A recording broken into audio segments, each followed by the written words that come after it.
નમસ્કાર, સ્વાગત છે તમારું અમારી ચેનલ ભક્તિ ટાણુમાં. વ્રત કથા વાંચ્યા વિના વ્રતનું ફળ નથી મળતું. શ્રાવણીય સોમવાર વ્રત રાખનારની બધી કામનાઓ પૂર્ણ થાય છે. શિવ પાર્વતીના આશીર્વાદ મળે છે. પરંતુ વ્રત કથા વાંચ્યા કે સાંભળ્યા વગર વ્રતનું પૂર્ણ ફળ પ્રાપ્ત થતું નથી. શ્રાવણ વ્રત કથા. કોઈ શહેરમાં એક શાહુકાર રહેતો હતો. તેમના ઘરમાં પૈસાની કોઈ કમી ન હતી, પરંતુ તેમને સંતાન પ્રાપ્તિ ન હતી, જેના કારણે તે ખૂબ જ ચિંતિત હતો. પુત્ર પ્રાપ્તિની ઈચ્છાથી તેઓ દર સોમવારે વ્રત રાખતા અને પૂર્ણ ભક્તિ સાથે શિવ મંદિરમાં જઈને ભગવાન શિવ અને પાર્વતીની પૂજા કરતા.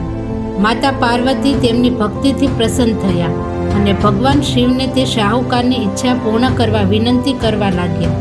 પાર્વતીજીની ઈચ્છા સાંભળીને ભગવાન શિવે કહ્યું, હે પાર્વતી, આ જગતમાં દરેક જીવને તેના કર્મનું ફળ મળે છે અને તેના ભાગ્યમાં જે હોય તે ભોગવવું પડે છે. પરંતુ પાર્વતીજીએ તેને ઈચ્છા પૂરી કરવા આગ્રહ કર્યો.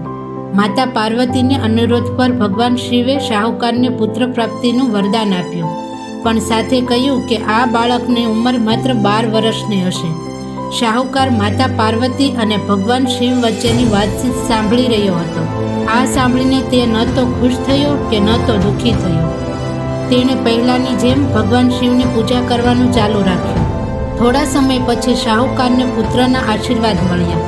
જ્યારે બાળક 11 વર્ષનો થયો ત્યારે તેને અભ્યાસ માટે કાશી મોકલવામાં આવ્યો. શાહુકારે પુત્રના મામાને બોલાવ્યા અને તેમને ઘણા પૈસા આપ્યા અને કહ્યું કે તમે આ બાળકને કાશી વિદ્યા પ્રાપ્ત કરવા લઈ જાઓ અને રસ્તામાં યજ્ઞ કરો. તમે જ્યાં પણ યજ્ઞનું આયોજન કરો ત્યાં બ્રાહ્મણોને ભોજન કરાવીને દક્ષિણા આપીને જાઓ.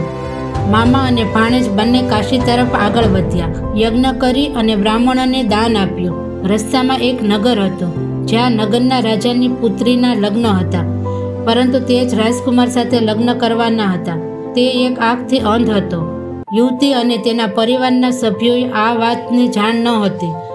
રાજકુમારે એ હકીકત છુપાવવા માટે એક યોજના વિચારી કે તેના પુત્રને એક આંખમાં દ્રષ્ટિ નથી. શાહુકારના પુત્રને જોઈને તેણે વિચાર્યું કે કેમ ન આ આપીશ અને તેને વિદાય આપીશ અને રાજકુમારીને મારા શહેરમાં લાવીશ. તેણે છોકરાને વરના કપડાં પહેરાવ્યા અને તેના લગ્ન રાજકુમારી સાથે કરાવ્યા. પણ શાહુકારનો દીકરો ઈમાનદાર હતો. તક ઝડપીને તેણે રાજકુમારીની ચૂંદડી પર લખ્યું, તમે મારી સાથે લગ્ન કર્યા છે, પરંતુ જે રાજકુમાર સાથે તમને મોકલવામાં આવશે તે એક આંખવાળો છે. હું કાશી ભણવા જાઉં છું. રાજકુમારી ચૂંદડી પર જે લખ્યું હતું તે તેના માતા પિતાને જણાવ્યું. રાજાએ તેની પુત્રીને વિદાય આપી ન હતી. બીજી બાજુ શાહુકારનો પુત્ર અને તેના મામા કાશી પહોંચ્યા અને ત્યાં યજ્ઞ કર્યો. જે દિવસે છોકરો 12 વર્ષનો થયો અને તે દિવસે યજ્ઞ કરવામાં આવ્યો હતો. છોકરાએ તેના મામાને કહ્યું કે તેની તબિયત સારી નથી. મામાએ કહ્યું, તમે અંદર જઈને સૂઈ જાઓ. ભગવાન શિવના વરદાન મુજબ થોડી જ વારમાં બાળકનું અવસાન થયું.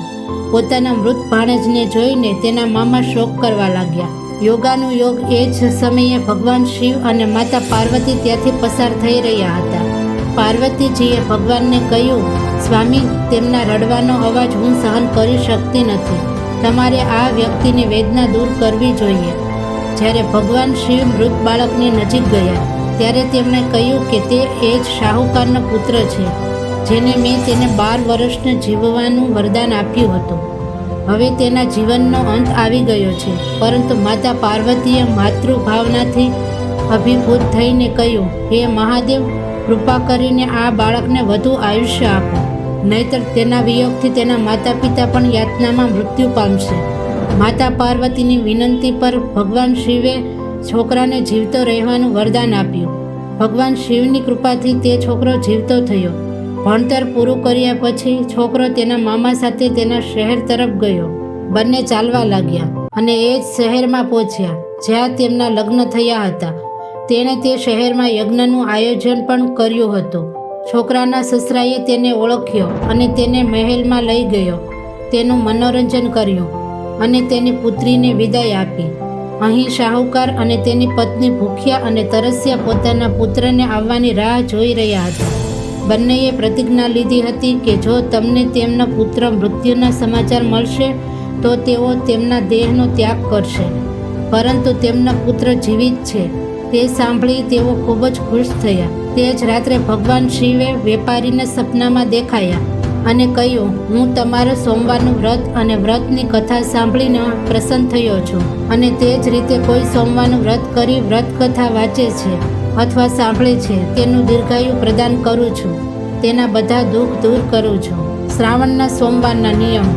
સોમવારે ભગવાન શિવનો અભિષેક કરવો ખૂબ જ શુભ છે. આવી સ્થિતિમાં તમે જે દૂધનો ઉપયોગ ભગવાન શિવને અભિષેક માટે કરશો તેનું સેવન ન કરો. ભગવાન શિવના અભિષેક પછી જે દૂધ બચે છે તેની જરૂરિયાતમંદોને દાન કરો. શાસ્ત્ર અનુસાર શ્રાવણના સોમવારે દિવસ દરમિયાન સૂવું નહીં. સાંજના સમયે ભગવાન શિવની પૂજા વિધિપૂર્વક કરો. શ્રાવણ માસ દરમિયાન સાત્વિક આહાર લેવો જોઈએ, એટલે કે ભૂલથી પણ ડુંગળી, માંસ, દારૂ વગેરેનું સેવન ન કરો. સોમવારે બીલીના પાન તોડીને ભગવાન શિવને અર્પણ ન કરવા જોઈએ. જો તમે ઈચ્છો તો બીલીપત્રને એક દિવસ પહેલાં તોડીને રાખો. શ્રાવણના સોમવારે બ્રહ્મચર્યનું પાલન કરવું જોઈએ. જો શક્ય હોય તો પતિ પત્નીએ અલગ અલગ સૂવું જોઈએ. ભગવાન શિવની પૂજા કરતી વખતે ભૂલથી પણ કેતકીનું ફૂલ ન ચડાવવું. ભોલેનાથની પૂજા એ વસ્ત્ર પહેરીને ન કરવી જોઈએ જેમાં તમે પહેલાં સૂઈ ગયા છો કે ભોજન લીધું છે. શ્રાવણના સોમવારે તમારા ફળના આહારમાં દૂધ અને દૂધની બનાવટોનો ઉપયોગ ન કરો. આ સિવાય તમારો વિચાર, વાણી અને વર્તન દ્વારા કોઈને દુઃખ ન આપો. ઓમ નમઃ શિવાય.